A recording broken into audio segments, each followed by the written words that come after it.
Welcome to Center Hice Productions. This is December 30th, 2023. Please hit the like, subscribe down below in your right-hand corner. I'd muchly appreciate it. Let's grow the channel. And yes, we're going to start with this review of us playing Florida. We were far outshot in the first two periods. Wasn't looking pretty whatsoever.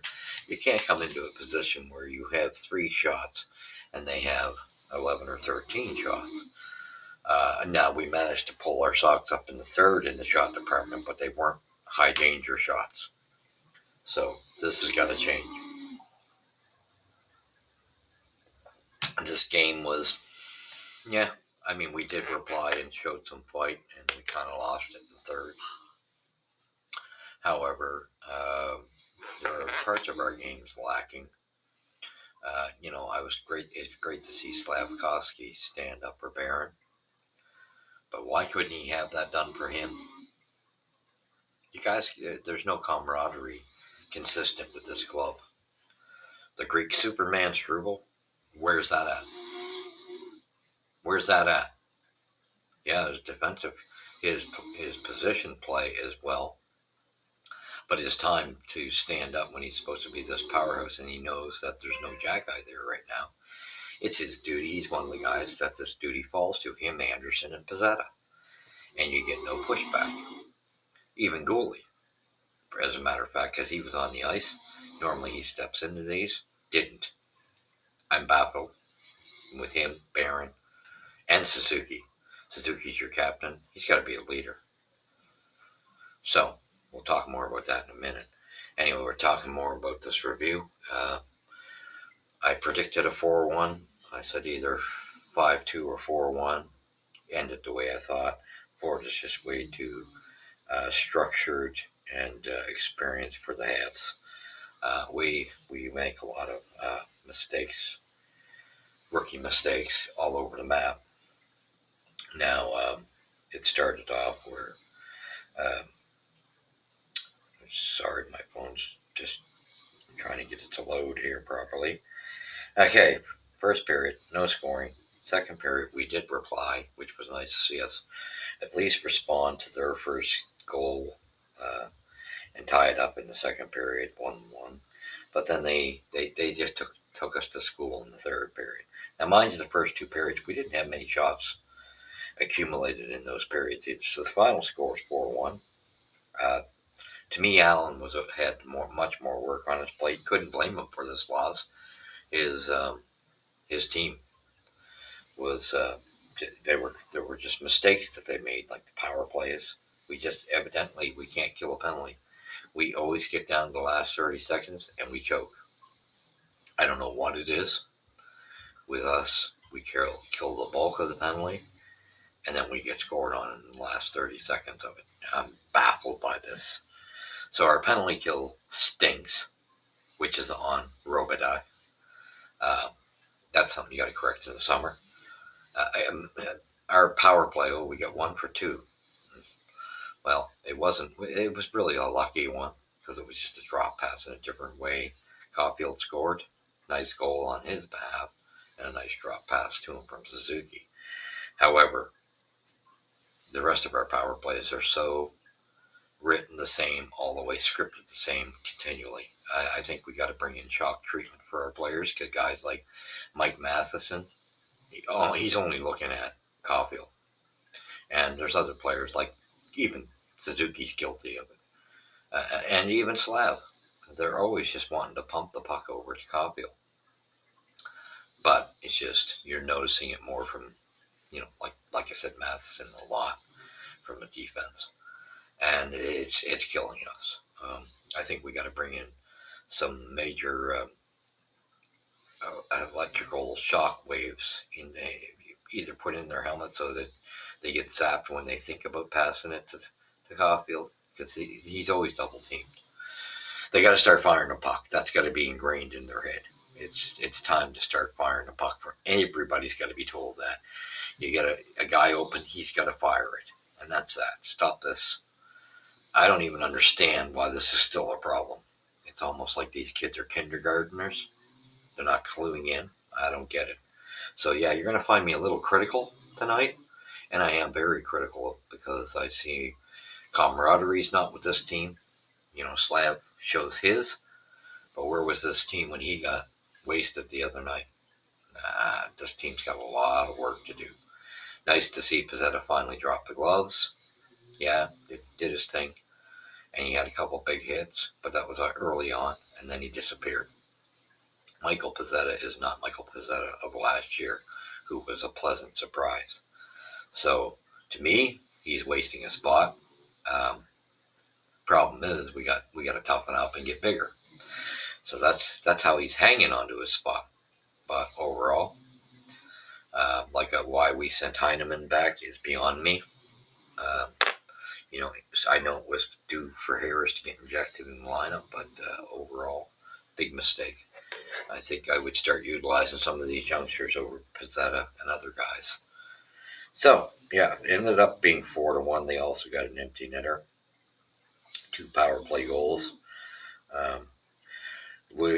Luo Stern scored twice, a couple of power play goals for Florida. And Bennett and Carter Brahachi also scored for the Panthers, who scored Montreal 3-0 in the third period. And Stollart's 18 saves. Cole Caulfield scored our only goal. And we've dropped our second game in regulation after getting at least 1 point. So, Listerian gets 2 goals for a start. And keeps it even on the plus minus. Sam Bennett, 1 goal, 1 assist, positive 1. Stollart's 18-1. So the scoring starts in the second period. There's no scoring in the first, but man, we might have had 6 shots if we were lucky in the first. You just cannot come out and expect to win games that way. It's unacceptable. And then you pour them on. They did catch up a bit in the third period, but they're not quality shots. They were just firing some shots on, which was nice to see, but you got to get quality shots. These guys got to be willing to go to the front of the net and score some goals. You got to take the punishment. Didn't see that in them tonight. I didn't see the willingness. So, Lewis steering, sits by Rodriguez and Bennett on the power play. He opens the scoring at 4:05 in the second period. Cole Caulfield also scores at 7:01 in a quick response at 7:01. It's by a nice pass by Suzuki Matheson on the power play. But everybody gets all excited and will pump their tires because they got a power play goal. When you go back and look at the amount of power plays we've had, it's pathetic. 1 goal, and that was a lucky one. And it was a nice shot by Cole. Give him that to his backhand and upstairs on Stollart's. That was nice. Then we get into the third period. It's tied 1-1 after the second. Lusterian scores again on the power play, set by Ingblad and Ekman Larson on the power play. Like I said, Sam Bennett scores by Ekman Larson and Carter Bahachi. And then open net, Bahachi scores on the open net. Set by Kachuk and Ingblad. Total shots 19-26 for Florida. Hits 15-13 for Florida. Faceoffs 1, 29-20 for the Habs. Power plays 1 for 2 for the Habs, 2 for 3 for Florida. Penalty minutes 11-9 for the Habs. Giveaways 5 for the Habs and 10 for Florida. We just didn't capitalize. And takeaways 9 for us and 20 for Florida. I mean, we're just giving up the puck so often and losing puck battles. And block shots 13-17 in favor of the Habs. Michael Pizzetta gets a 5-minute penalty in the first period, fighting Lockwood. Was a good tilt. Nice to see him finally drop the gloves. We needed to see a whole lot more of this and a whole lot more of his hitting. He threw a couple good hits in the beginning of the game. As the game wore on, he became almost invisible again. And this has been Michael Pizzetta's problem this year. He's not the Michael Pizzetta that pleasantly surprised us last year, and people got to stop spinning his tires. Our big problem, though, is how do you replace him until we get bigger and grittier? because we got too many small guys. But I honestly think you would have been better off keeping Heineman in his place. He showed a good game there in his one game. I know he was sent down to make room for Harris, but I would have kept him up there, and I would have sent Joel Armia back down. Just my thoughts. And then anyway, Hice gets a penalty as well in the verse, sorry, and then the second period, Suzuki gets a penalty, which they scored on. Rodriguez gets one, and Montreal gets one with too many men on the ice, served by Pizzetta. Third period, Joel Armia takes a penalty. This was kind of the penalty that kind of killed any momentum for our comeback. So with that being said, to me, we look at the overall play. Could not blame this on Allen whatsoever. He played very, strong, and he was the busier of the two. The other guy was Stolarz, was still good. It was a good duel, but the experience and the talent definitely showed for Florida tonight, and I'm just a little disappointed with what I have seen from our Habs of late. It's got to be corrected. For that big hit on Slab the other night, and yes, he kind of did get caught with his head down a bit, and no doubt about it. But however, your team's got to come to his defense, and they need to do that for each other.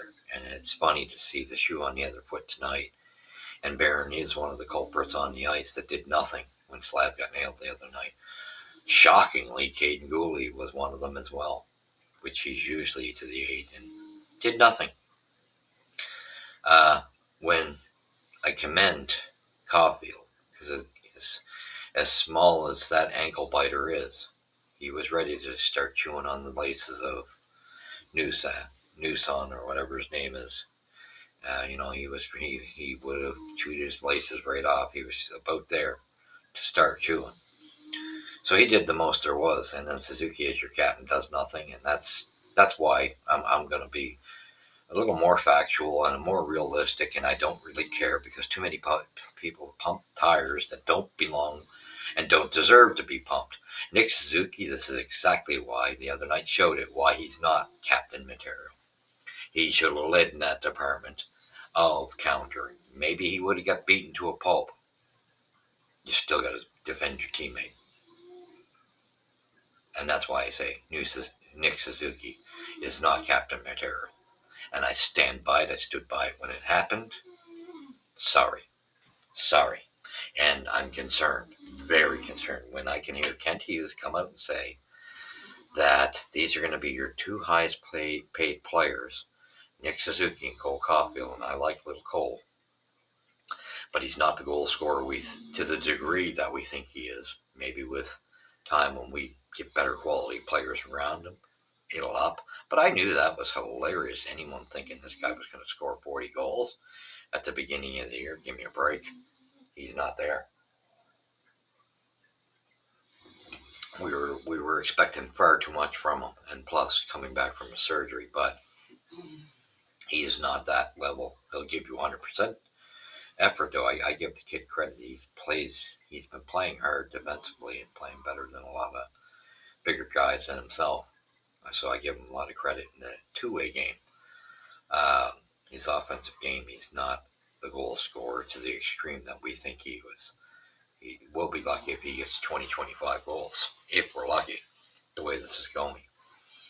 And, Suzuki, same thing.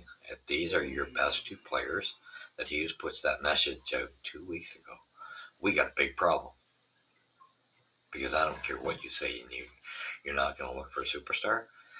I remember when we had a small team, but at least Gainey brought that team back into the playoffs. It was a small team, but he did go out and get a goal scorer, which was Kovalev. He had the common sense to do that, and he even had Camilleri's and stuff. But Kovalev was a good, was a goal scoring type. And this to me is kind of shocking because it's not showing the Jeff Gordon stamp on this team, which you've seen in Boston. and what you seen in New York. Uh, just totally shocked. And I hope that's going to be, because I'm getting real concerned with comments like that. I like Hughes and as well as Gordon, but I think Gordon may have to start overstepping here a little bit, because this team, I'm not convinced that we have done that great in the drafts. Um, yes, I do like Slav and think he will come, but he's going to come up. He's coming slowly, uh, so that's fine. But Mishar is got a lot of super talent, but is on the smaller side, and you got to start backing off small players when you get to that point. Um, Again, I like Lane Hudson too. I think he'll be all right, but I don't know. I have warned, will that translate to the NHL? And I am still concerned on that.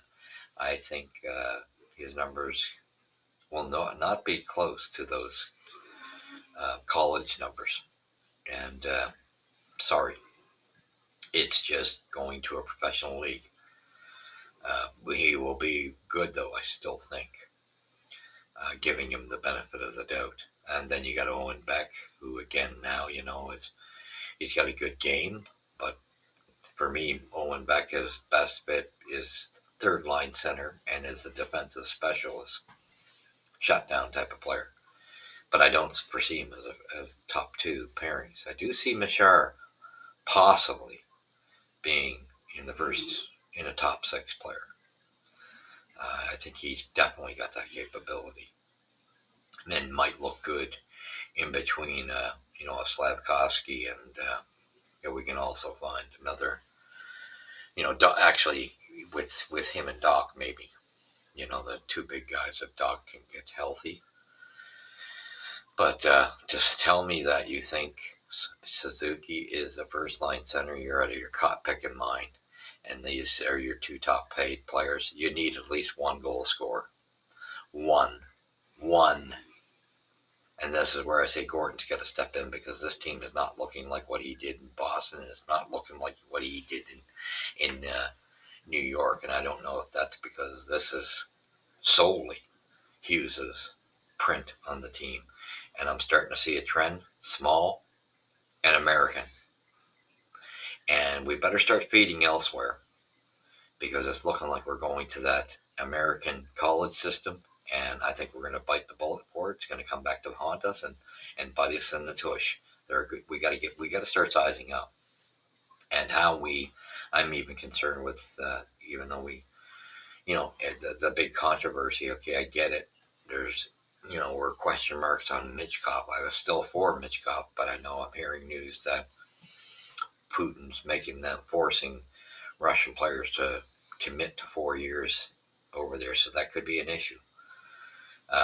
But even with that being said, I'm still concerned with not a knock against Reinbecker, but he's not looking sharp this season by any stretch of the imagination. Little concerned.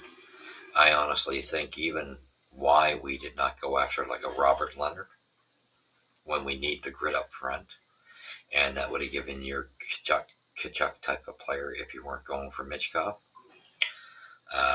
would have given you something you need. And he's not even gigantic. Or why did we not go after the Gauthier fellow from the States who was big? A couple of question marks there.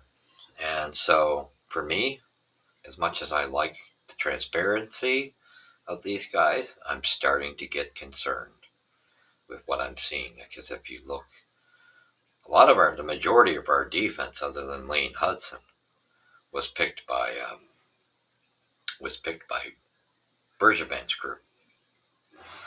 So you got to start thinking, who has he picked? He's picked Lane Hudson and Reinbacker. And to me, Reinbacker, I'm starting to get very concerned about. So I don't know. I'm starting to think we're going to wear that one. I think he can make the team. I don't know if he's a first pairing defenseman. Starting to really wonder. To me, I think our next best choice would have been Gauthier, which would have had size, or Leonard, who would have had grit and a bit of a scoring touch. But we got to get out of just focusing on. Hughes looks like he's married to the Americans college system, and I think that's got to change. I mean, even with Fowler, we might be getting some surprises here. And I told you, watch the Russian goaltender as well, because maybe Fowler isn't the future guy. Maybe he's part of it, but maybe that Russian kid is. So it's going to be one of the two. But I think we're pumping a lot of tires, and no matter what we do from here on in, we've got big decisions to make, and we better think it out very clearly, because I think we'd make a huge mistake getting rid of a guy like Harris, who looked like our best player out there tonight on defense. And Anderson was our best forward tonight, and Galley. Evans was pretty good as well. Lennon was all right. Monahan was all right. But the first line didn't impress me tonight. They all had their moments. I liked what Slav did in defensive Baron, showing camaraderie and standing up for his teammate, which they couldn't do for him. That better change, because that's a big part of your culture. And I still seen that. That's been like the last 20 years. We haven't had a good culture for standing up for our teammates. We better get that fixed, because I think, and as much as I love Marty, he's focused on the freewheeling hockey, the transition game, and that's fine and dandy. But you better, because he had a lot more grit than what this team is showing. And he had a lot more camaraderie and defending his teammates as he played and when he was playing his hockey career. So this has got to change, and it's got to be instilled. Like that's why I say I find this whole thing of the Greek god Struble, I think that's a hilarious joke, because the kid doesn't know when it's time to drop the gloves. I don't care who it was between Josh Anderson and Struble and Pizzetta the other night. That response should have been there as soon as that guy stepped out on his next shift. Somebody needed to go after him and send a message. Period. You cannot let your team be abused that way. It's, all for one. Everybody stand up for each other. You got to get that camaraderie. But it's nice to see Slav at least had it with defending Barron tonight.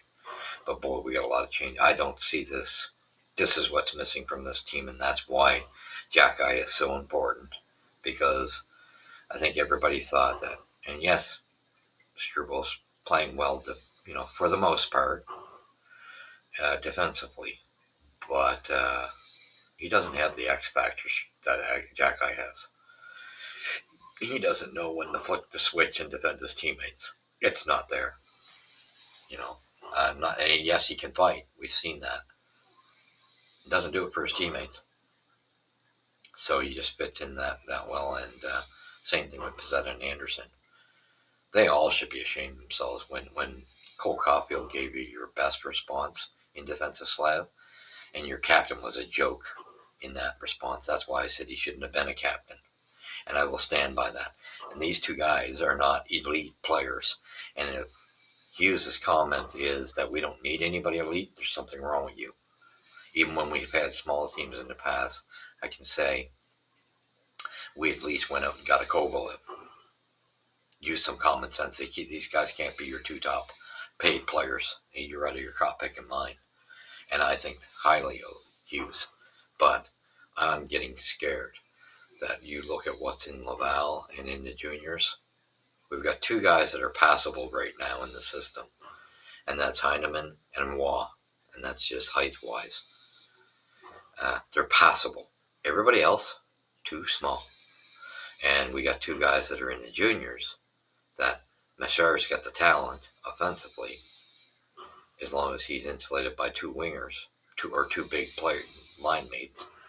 And you got Owen Beck, who plays big, but he's not going to be more than a third line center shutdown guy. That's as much as you can let in there. After that, sorry, there's a lot of guys that got to go. Everybody in that system. It's got to be.